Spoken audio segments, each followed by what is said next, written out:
तो आइए अब हम स्टार्ट करते हैं प्रमेय नंबर 6 को। यहाँ प्रमेय बोल रहा दो समरूप त्रिभुजों के क्षेत्रफलों का अनुपात इसकी संगत भुजाओं के अनुपात के वर्ग के बराबर होता है। जैसे हमारे पास दो समरूप त्रिभुज है, एक एबीसी नाम का, एक डीईएफ नाम का, दो हमारे पास त्रिभुज हो गया।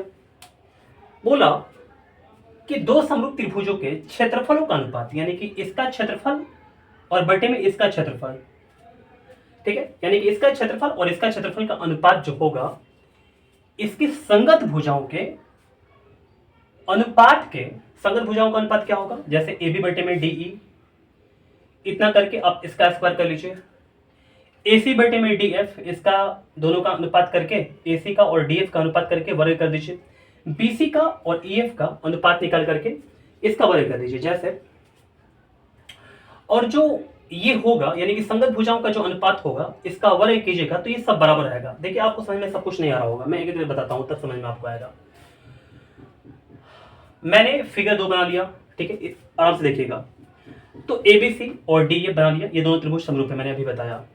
इसका क्षेत्रफल का अनुपात निकालिए, तो क्षेत्रफल का अनुपात निकाल दिया हम, एरिया ऑफ ट्रायंगल एबीसी बटे में एरिया ऑफ ट्रायंगल डीईएफ। ये जो क्षेत्रफल का अनुपात होगा इसके संगत भुजा, जैसे एबी बटे में डी हो गया, मैं लिख दिया, तो संगत भुजाओं का अनुपात का वर्ग, ठीक है, संगत भुजाओं का एसी बटे में डीएफ, संगत भुजाओं के वर्ग, बीसी बटे में ये, बीसी बटे में ये, संगत भुजाओं का वर्ग जो होगा वो बराबर होगा, ठीक है। यानी कि फिर से एक बार बात साफ साफ बात करें तो एरिया ऑफ ट्रायंगल एबीसी बटे में area of triangle DEF equal to AB बटे में डीई का whole square equal to AC बटे में डीएफ का whole square equal to BC बटे में ईएफ का होल स्क्वायर, ये होगा, आपको साबित करना है। तो इसमें इसको साबित करने के लिए मैंने रचना कर दिया हुआ है। एम लंब है बीसी पर, आप देख सकते हैं यहाँ पर एम जो लंब है वो बीसी पर है, डीएन लंब है किस पर, यानी कि ईएफ पर, डीएन लंब है ना। तो प्रमाण देखेंगे, एरिया ऑफ ट्रायंगल एबीसी, इस ट्रायंगल का एरिया निकालेंगे और बटे में triangle area of triangle DEF, बटे में क्या हो जाएगा, एरिया ऑफ ट्रायंगल डीईएफ। तो इसका जो एरिया होता है आपको पता होना चाहिए, 1/2 गुणे आधार गुणे ऊंचाई। तो किसी भी त्रिभुज का क्षेत्रफल क्या होता है, 1/2 गुणे आधार गुणे ऊंचाई। तो बेसी हमारे पास आधार है और एम जो हमारे पास है वो लंब है। बटे में क्या हो जाएगा, इसका अगर क्षेत्रफल निकालते हैं तो 1/2 गुणे आधार गुणे ऊंचाई, तो आधार हमारे पास ईएफ है और हमारे पास ऊंचाई जो है ना वो डीएन है, ठीक है।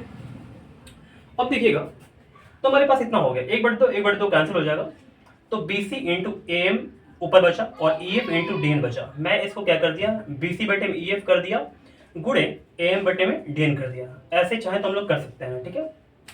यहाँ पर जैसे है वैसे लिख दिया गया। अब इतना करने के बाद समीकरण एक लिख दिया गया। आगे चल करके इसका जरूरत पड़ेगा। अब त्रिभुज ए बी एम में आएंगे हम, ए बी एम में आकर बात करेंगे और त्रिभुज डीईएन में आकर बात करेंगे, त्रिभुज डीईएन में दो त्रिभुज में आकर बात करेंगे। दोनों त्रिभुज को हम लोग को समरूप प्रूफ करना है। देखिए हमारा ये वाला एंगल इस एंगल के बराबर होगा, आपको पता है कैसे, हमारा दोनों एंगल क्या होगा, दोनों बराबर होगा। देखिए ये त्रिभुज इस त्रिभुज के समरूप है तो आपको पता होगा ये दोनों बराबर होगा एंगल। ये वाला एंगल इस एंगल के बराबर होगा और ये वाला एंगल इस एंगल के बराबर होगा, ठीक है। एंगल को हम लोग कोण बोलते हैं, यह पता होना चाहिए आपको। तो कोण जो संगत होगा कोण वो बराबर हो जाएगा। तो हमने क्या कर दिया, ये ए बी एम को और डी ई एन को समरूप कर दिया। कैसे, तो देखिएगा कोण बी कोण ई के बराबर, कोण बी जो है कोण ई के बराबर है। कैसे, क्योंकि त्रिभुज एबीसी जो है वो समरूप है किसके, डीईएफ के, इसी चलते ये कोण दोनों होगा वो बराबर हो जाएगा। कोण एम बराबर कोण एन, ये 90 डिग्री का है क्योंकि लंब है और ये भी एन जो है वो 90 डिग्री का है, तो दोनों बराबर हो जाएगा, ठीक है। 90 डिग्री प्रत्येक है, मैंने लिख दिया। तो ये वाला एंगल इस एंगल के बराबर, ये वाला एंगल इस एंगल के बराबर, तो ये दोनों त्रिभुज क्या हो गए, समरूप हो गए। कैसे, कौन से नियम से, तो एंगल समरूपता से। त्रिभुज एबीएम समरूप त्रिभुज डीईएन, ठीक है।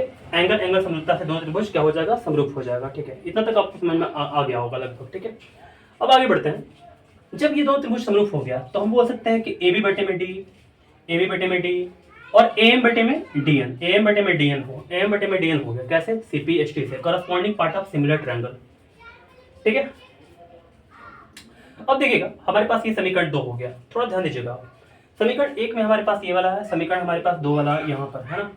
तो एम बटे में डीएन और एम बटे में डीएन ये दोनों कॉमन हो जाएगा। तो हम लोग क्या करेंगे, एम बटे में डीएन को यहाँ पर जो है ना इसके जगह पर इसके द्वारा रिप्लेस कर देंगे। तो बी देखिए एरिया ऑफ एबीसी बटे में area of DF equal to BC बटे में ईएफ तो होगा ही, बी सी बटे में क्या हो जाएगा, ई एफ हो जाएगा। लेकिन हम लोग ए एम बटे में डी एन को ए बी बटे में डी लिख देंगे, ए बी बटे में क्या हो जाएगा, डी हो जाएगा। ये समीकरण 3 हो गया। अब चलते हैं हम लोग आगे, देखिएगा इतना तक करने के बाद हम लोग फिर क्या करेंगे, त्रिभुज एबीसी में और त्रिभुज डीईएफ में आकर देखेंगे। दोनों त्रिभुज पहले से दिया हुआ है, समरूप है।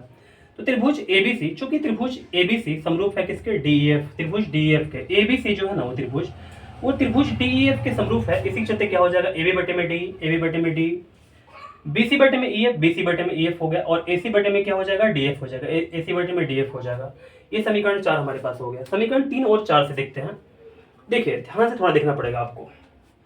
हमारे पास इसका अनुपात और इसका अनुपात बराबर है ना। तो बीसी बटे में ईएफ, देखिए बीसी बटे में ईएफ है, ये किसके इक्वल है, तो एबी बटे में डी के इक्वल है। ये दोनों बराबर आपको दिख रहा होगा, ये भी इसके बराबर है। पहले इसको देख लीजिएगा, एबी बटे में डी इक्वल टू बीसी बटे में ईएफ। तो अगर हम बीसी बटे में ईएफ के जगह पर लिख दें हम लोग अगर एबी बटे में डी, तो एबी बटे में डी और एबी बटे में डी, तो क्या हो जाएगा, एबी बटे में डी का होल स्क्वायर। तो एरिया ऑफ एबीसी बटे में area of DF equal to क्या हो जाएगा, एबी बटे में डी का होल स्क्वायर। ठीक है, ध्यान दीजिएगा थोड़ा सा। अगर हम फिर से यहां पर क्या करें, देखिएगा ध्यान से। अब एबी बटे में डी को रिप्लेस कर दें किसको द्वारा, एबी बटे में डी को रिप्लेस कर दें बीसी बटे में ईएफ के द्वारा। तो इसके जगह पर बीसी बटे में ईएफ अगर ला दें हम, तो क्या हो जाएगा, बीसी बटे में ईएफ यहां पर ही है, यहां पर भी बीसी बटे में ईएफ है, तो बीसी का होल स्क्वायर और बटे में ईएफ का होल स्क्वायर। तो बीसी का होल स्क्वायर बटे में बीसी बटे में ईएफ का होल स्क्वायर हो जाएगा। तो देखिए थोड़ा ध्यानपूर्वक देखिएगा तभी आपको समझ में आएगा। समीकरण 3 और 4 से हम लोग इतना कर दिए। एरिया ऑफ त्रिभुज एबीसी बटे में area of triangle DEF equal to AB बटे में डी का whole square equal to BC बटे में ईएफ का होल स्क्वायर हो गया। देखिए इसके बाद यहाँ पर जगह तो नहीं बचा हुआ, हम लोग क्या कर सकते हैं यहाँ पर, इसके बाद थोड़ा देखिएगा, यहाँ पर हम लोग डायरेक्ट बोल सकते हैं। अतः या इसी प्रकार, ठीक है, area of ABC, area of triangle यहां पर लगा देंगे, एरिया ऑफ ट्रायंगल एबीसी बटे में area of triangle DEF equal to क्या हो जाएगा, एबी बटे में हमारे पास क्या है, एबी बटे में डी है, इसका स्क्वायर हो जाएगा इक्वल टू बीसी बटे में ईएफ का होल स्क्वायर हो जाएगा। और हम लोग बोल सकते हैं एसी बटे में डीएफ का होल स्क्वायर। तो हमारे पास इतना आ गया। उम्मीद करते हैं ये आपको समझ में आ गया होगा, यही मुझे प्रूफ करना है। ठीक है, ए बटे में डी का होल स्क्वायर, एसी बटे में डीएफ का होल स्क्वायर, बीसी बटे में ईएफ का होल स्क्वायर। तो उम्मीद करता हूँ ये सब आपको समझ में सब कुछ आ गया होगा।